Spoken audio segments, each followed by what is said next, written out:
All right, let's talk about the number one mindset shift that you're going to have to make as a physical therapist if you want to have success in business. I'm Danny Matta. I'm the founder of PT Biz, and for the last decade, I've been involved in starting, growing, scaling, selling clinics, as well as helping to date over 1,000 physical therapists start, grow, and even sell their own clinics. And you know, when you do something so many times, like think about this. How many times have you seen somebody with lower back pain? How many times have you seen somebody with anterior knee pain? You know, how many times have you seen somebody with some shoulder impingement? I know, I've been there because I'm actually a physical therapist. I've seen all of these. I've seen thousands of patients, thousands of the same types of injuries come in, the same types of archetype problems that we may diagnose. And one of the things that happens as you start to work with a lot of patients is that you start to have better pattern recognition. Oh, I remember with this, and this happened, and we did this, and this worked, right? And that comes from reps and mentorship and many other things. But to get the reps in, you can't fake that. And you know, when you start to notice patterns and you start to become more focused about how you treat a problem, you become a better provider. Well, for me, one thing that I've noticed, and this is a pattern that I've recognized now for a while, is that there's one big mindset shift that the most successful clinicians that we've worked with have made, and the ones that are not as successful either are unwilling to make or don't know that they need to make that transition. And I'm going to speak to this from personal experience because I like to think of myself as a clinician first. I introduce myself as a physical therapist, even though I'm not actively treating patients right now. I feel like it's the one of the most personally rewarding professions in existence. Is fantastic. You know, I look at my degrees every time I sit down, and for a very long time, I held on to the fact that I was a physical therapist first, even though I was running a business. And this is the shift that you're going to have to make. You're either a physical therapist that owns a business, or you're a business owner that happens to be a physical therapist. Now that may sound nuanced, and you may say, what's the difference? Massive, massive difference. Most people are physical therapists that happen to have started their own clinic. They're a physical therapist that happen to have a business now. And that will get you pretty successful, you know, a fairly successful clinic. And this is where we see a lot of people settle in what we would consider more like lifestyle clinics. Maybe you never hire anybody else. Maybe you have a very small team of other clinicians, you and maybe one or two other people. Maybe it's a little bit more. But either way, your mindset is that you're a physical therapist first. And what you have to realize is that if you really want to be successful in business, you have to become a business owner. And you being a physical therapist is secondary to that. And here's where I struggled with this. And I drug my feet on this for a long time, is I never quite turned my attention to being obsessed and focused on being a business owner the way that I had for years and years as a clinician.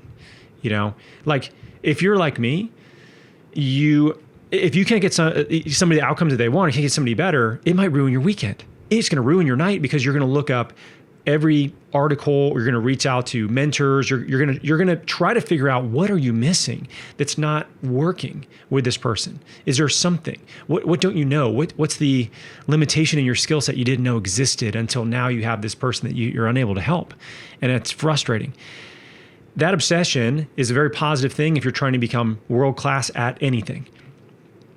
You have to turn that same desire to be fantastic at your career to becoming fantastic at becoming a business owner.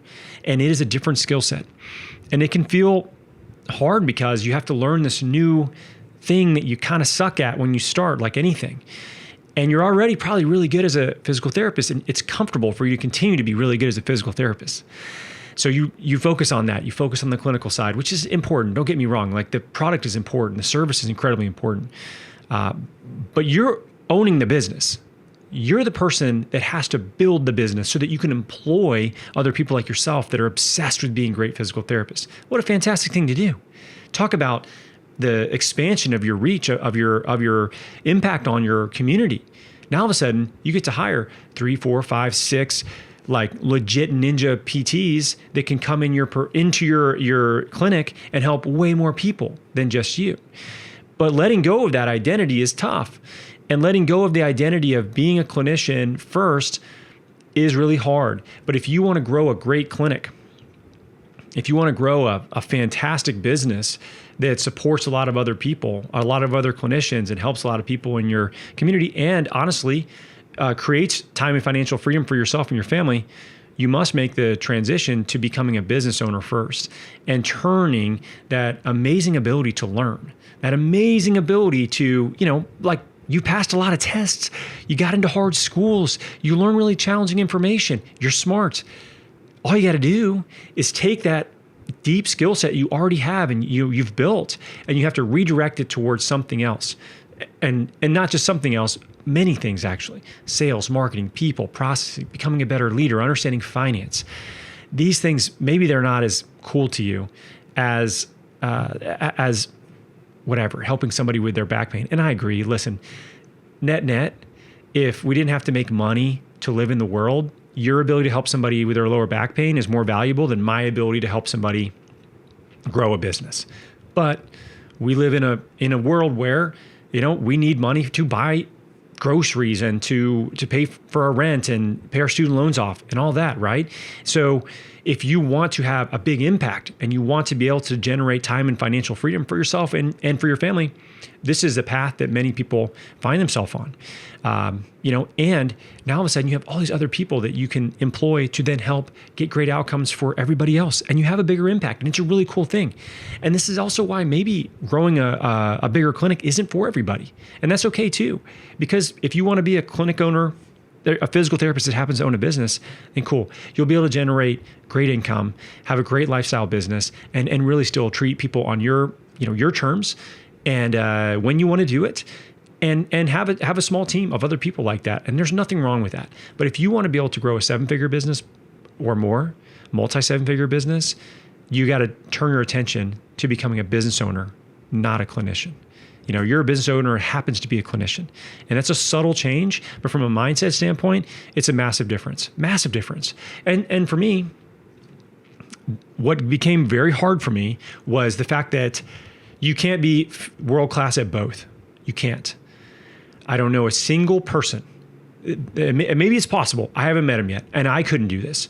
I couldn't focus my attention in a way that I wanted to continue to be a sharp, like very, very elite clinician and an elite business owner. I don't have the mental bandwidth for it. I don't have the time to learn these things. It was hard for me to switch my role back and forth, and I would lose a lot of mental bandwidth and concentration. And I got to the point where I just stopped treating patients because I didn't want to be mediocre. I didn't want to be the worst clinician in my clinic. That's what it ended up being, which is a great place to be, by the way, because you're hiring a bunch of badasses. But I didn't want to do that. I wanted to be either great at it or I want to let other people do it. I didn't want to hang on to some patients I had pre-existing relationships with that just wanted to work with me ongoing, and my skills slowly deteriorate as I was focusing somewhere else. So eventually you have to let go of that, and most people end up having to do that at some point. Most of us hold on to it for too long. I know I did, and it's funny. Like your patients, they realize it too. You're like, dude, you're not in it the way you used to be. This isn't your sole focus, and that's okay, because my goal was to do other things. I wanted to accomplish other things, and the only way I could do that was to focus on the business. And you may have to make the same exact decision, because if you want to be an elite business owner, you have to focus on being a business owner exclusively. You have to focus on those skills. You have to build that sort of skill set up, and you can't be fantastic at both of those. Yeah, I don't think it's possible. And at a certain point, I see everybody make a decision one way or the other, and you're gonna have to make a decision yourself. But if you want to grow an elite business, a fantastic business, you want to build a really cool culture, you want to help a lot of people, and you have that desire inside of you to really see what you're made of on the entrepreneurial side. Maybe you feel like you've sort of plateaued as a clinician, right? You're like, God, I got this. I can do this with my eyes closed. I want a new challenge, right? That's where a lot of people end up going. And it's a big ass challenge. Don't get me wrong, huge challenge, very rewarding, fantastic lessons that you'll learn, a fantastic opportunity to change your family's life forever. But you cannot be elite at both. You have to pick one. And if you want to be a person that grows a big business, you got to be a business owner first.